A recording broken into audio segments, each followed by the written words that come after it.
मियां Mohammad Nawaz Sharif ज़राई university के research farm Jalalpur Pirwala पर गंदम की फ़ी एकड़ पैदावार बढ़ाने के लिए किसान कन्वेंशन का इनेकाद किया गया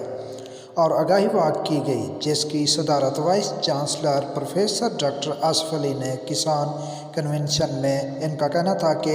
ज़राई यूनिवर्सिटी मुल्तान और महकमा ज़राअत तौसी मिलकर गंदम की फ़ी एकड़ पैदावार 3 मन बढ़ाएंगे। आज भी रिसर्च फार्म पर ज़राई साइंसदान तरबियत फराहम कर रहे हैं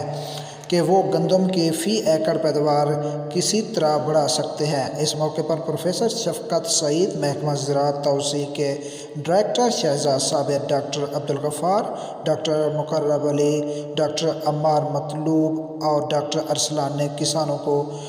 मतवाज़न खादों और जड़ी बूटियों की रोकथाम के बारे में तरबियत दी, जबकि तर्जुमान यूनिवर्सिटी रियाज़ अहमद हिराज समेत दीगर भी शरीक हुए।